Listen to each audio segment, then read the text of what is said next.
Hi, I'm McCauley. I'm at Pray-It-Off in Syracuse, New York. And I want to start tonight's meeting by reading a gratitude prayer. Please keep them coming. This one's so beautiful, as they all are. Dear God, where do I begin to thank you for the many blessings in my life? From the moment I was born, I was fortunate to enter life in a very supportive and loving family. I'm very grateful for my parents, my brothers, sisters, countless nieces, nephews, and extended family. You have surrounded me with caring and loyal friends, many of whom I met in kindergarten, and now, years later, we are still friends. I am grateful for my high school sweetheart who became my husband many years ago. Thank you for our responsible and caring children, a wonderful son-in-law and daughter-in-law, and our precious grandchildren.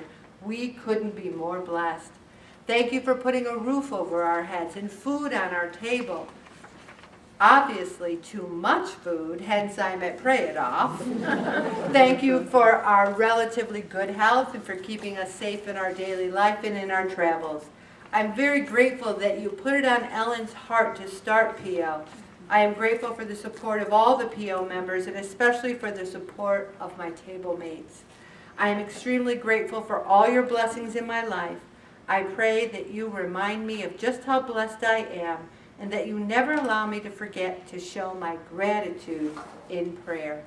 Thank you, Lord. Amen. And as I think about that, gratitude is one of the second steps in the examine.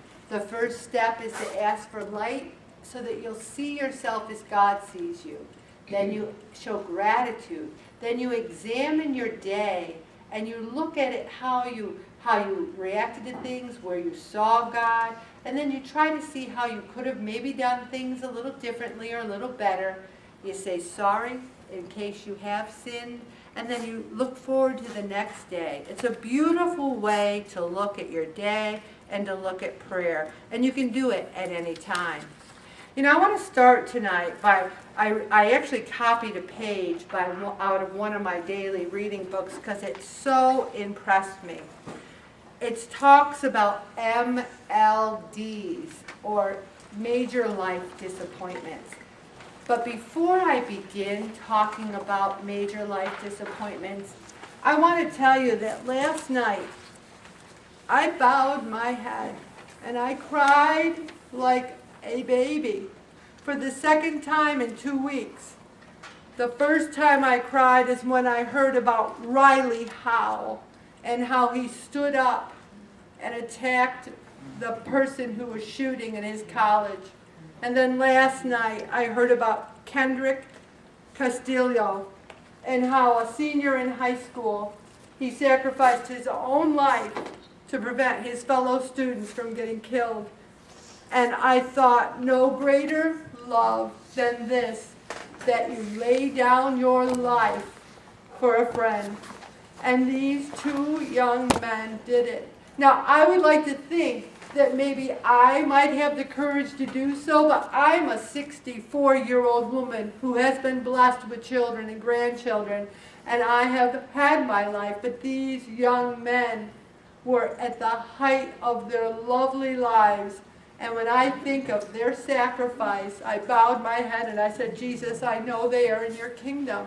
And you know what else it did? It put my major life disappointments into perspective.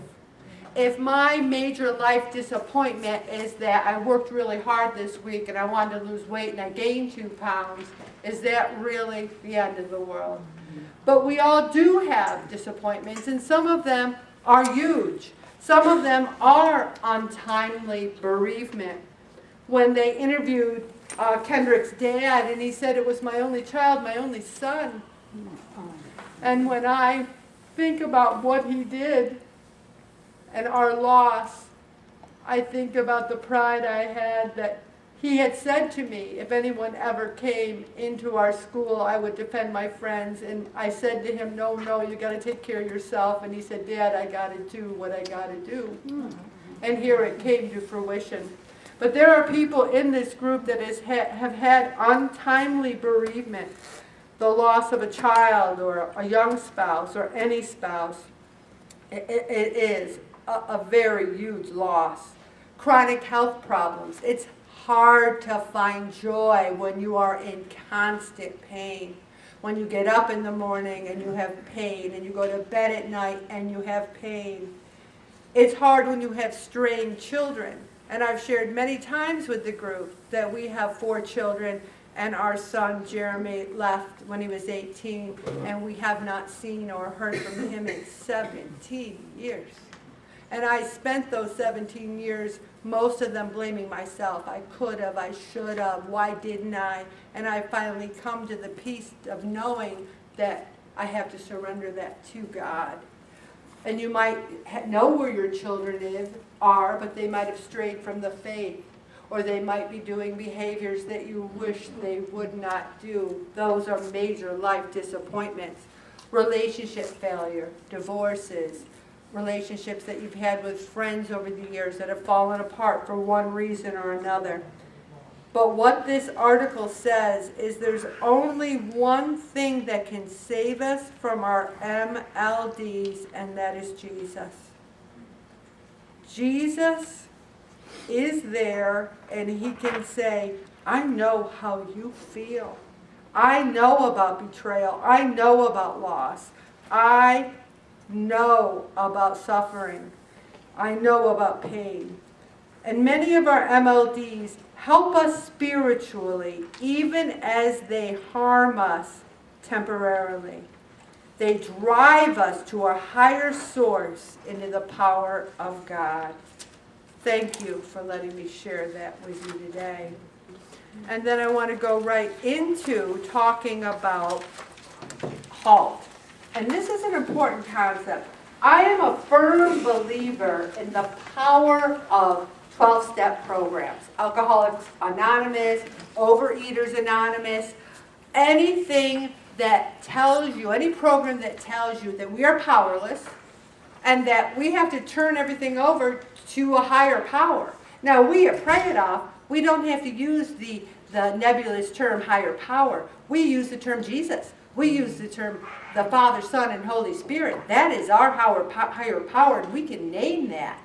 And that is why I think it's critical to almost treat this group like a 12-step program. We come every week. We talk about our issues. We try to address some of the compulsive behaviors we have that lead us always to food. And I think about my own weight journey.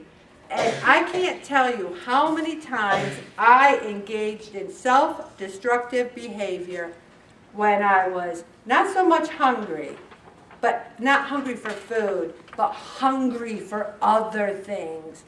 Angry, lonely, or tired. You can be lonely in a room full of people. You can be hungry even if you've had a huge meal. And we're going to talk a little bit about this danger and how we can stop ourselves and halt.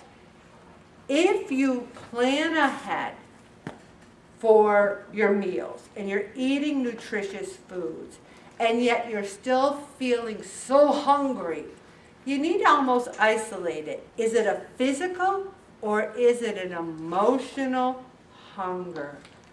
Are we looking to have food fill us when nothing else can seem to take that spot? But I have learned over this 12-year journey that that's the spot that God said, that's where I should be, Ellen. I will fill that empty spot. You're suffering over Jeremy, let me fill that spot. You're thinking about bad things that happened in your life, let me fill that spot. You don't have to be hungry anymore because I am the bread of life. A support system, an affectionate support system. Reach out. I tell everyone in this group, I am here on Sunday. You have no idea how many Pray It Offers call me on Sunday afternoon. And they say, Ellen, I just needed to talk to you. And I say, what's going on? And I always take your side, I always believe in you, and I always pump you up, and we always pray, and you hang up, and you feel better. You do. Also, anger. Anger can be a normal, healthy emotion to experience. It usually is a signal that something is not right.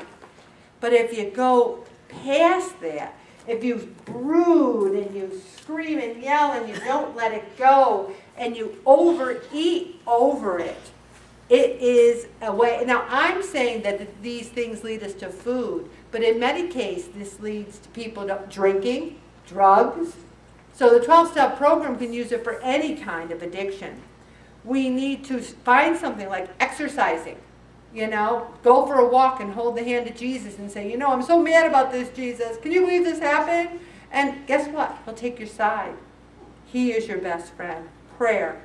Now, loneliness. That's another thing that I say, that when we think we're lonely is the time when Jesus is saying, you are never alone. I am with you always. And another thing I always say when you're lonely, help someone else. I was so anxious and so depressed before I started Pray It Off. I haven't felt those feelings of depression and anxiety because I'm trying to help other people while I help myself. You want to do something to get rid of loneliness? Help someone. There's nothing like it. Tiredness. Now, it's not just a tiredness of not getting enough sleep. It's a tiredness of not taking stock of what's important in you, to you in life, of what really means something valuable. So you go through the motions. You get up, you get dressed, you go to work. You're exhausted just from the tedium of life. So you have to mix it up. One of the things I always did was, every job I had, I always worked through lunch because I thought, well, I have a lot of work to do, and I'm really busy. And I can just shove the food in my mouth and I'm going to work through lunch. And when I took this job in January of 2015, I said, I get 1 hour lunch and I'm going to take it every day. I'm going to take it. I'm a union employee. I'm supposed to take it. I could shut my door and no one would know I was working in there, but I'm going to take my lunch. It has helped me so much. I exercise for a half hour. I say prayers. I read my book. I eat my food. I need that hour. And you might say, well, Ellen, you're very busy in that hour. Doesn't that make you more tired? No, it doesn't. Because when you're doing things to refresh yourself, to refresh your needs, it gives you that added joy and energy to go on with your day. H.A.L.T can serve as a reminder to all of us that we need to take care of our basic needs. And I have another article here I want to tell you it, because you know what happens? We relapse sometimes. We're doing well, we get hungry, angry, lonely, or tired, and we relapse into our previous behaviors. You know, you're tired, you're doing a 10-hour drive to Bethany Beach, and you say, well, this is a hard drive, I'm going to eat a lot of snacks, I'm going to eat candy to give me that energy. You know, that sort of thing. You relapse into behaviors because you're worried about a long trip or you're worried about things making you tired. One of the things they say is to find a community of like-minded people. Pray It Off is that community. We have it. If you're feeling hungry, angry, lonely, or tired, tell your small group. If Bob were tonight to say, I feel lonely, everyone at table 1 would be like bounding out of their seats to give him a hug. And they'd probably say, what's Ellen doing that you're feeling lonely? Maybe we should talk about this a little bit more, but you know what I'm saying. Also, we need to breathe. Find some professional help. I can't mention that enough, how important. If you need counseling, nothing's wrong with that. Someone who's getting paid to just talk about you. It's all about you. I believe it's very beneficial. Also, I just can't tell you how important it is to take care of yourself. Because when you don't, that's when you get into when you're on top of the world, I can eat healthy, I can exercise, but when things are not going your way, that's when we relapse. I'm going to stop right there, Mom.